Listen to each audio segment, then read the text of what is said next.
మంత్రి ఆనం రామనారాయణ రెడ్డిపై మాజీ ఎమ్మెల్యే విక్రమరెడ్డి తీవ్రస్థాయిలో ధ్వజమెత్తారు. ఆనం గెలిచిన కొద్ది నెలల్లోనే కోట్లు వేనేసుకున్నారని, ఆయన దమ్ముంటే రాజీనామా చేసి మళ్లీ పోటీ చేయాలని సవాల్ విసిరారు. నెలకు 3 కోట్లు ఇసుక మీద దోచుకుంటున్నారని, చివరికి చికెన్ వ్యర్థాల నుంచి పోలీసుల వరకు కమిషన్లు తీసుకుంటున్నారని విక్రమరెడ్డి ఆరోపణలు చేశారు. తమ మేకపాటి కుటుంబం గురించి మాట్లాడే అర్హత ఆనంకు లేదన్నారు. 2 సంవత్సరాలకు ఒకసారి పార్టీ మారే అలవాటు తమకు లేదని విక్రమరెడ్డి మండిపడ్డారు. రెడ్డి గారు, మీరు గెలిచిన మొదటి రోజు సాయంత్రమే మర్రిపాడులో ఒక ఇసుక కొండను మాయం చేశారు. 10 రోజుల తర్వాత మీ ఇంటి బయట 2 కొత్త కార్లు కూడా నిలబడ్డాయి.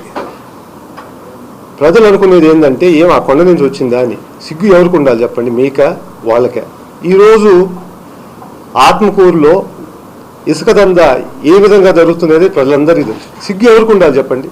ఇదే ఆత్మకూరు ప్రజలు 2009 కానీ 2024 కానీ 2 సార్లు గెలిపించారు. అసలు నీకు 2009లో ఒక్కసారన్నా వచ్చినావా మర్రిపాడికి?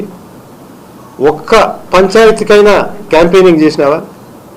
ఒక్క బూత్ ఏజెంట్ అన్నా పెట్టినావా? బూత్ ఖర్చులు కూడా ఇవ్వలేదు కదా నువ్వు. అయినా కానీ ఆత్మకూరు ప్రజలు, ముఖ్యంగా మర్రిపాడు ప్రజలు ఆ రోజు నిన్ను గెలిపించారు. దాని తర్వాత నువ్వు మంత్రి అయ్యావు. మళ్ళీ జగన్మోహన్ రెడ్డి గారిని తిట్టి ఫైనాన్స్ మినిస్టర్ అయ్యావు. అది నీ చరిత్ర. మర్రిపాడు వాళ్ళు సిగ్గు లేదనే దానికి నీకు నోరేట్ వచ్చిందో మీద మాకైతే అర్థం కాదు.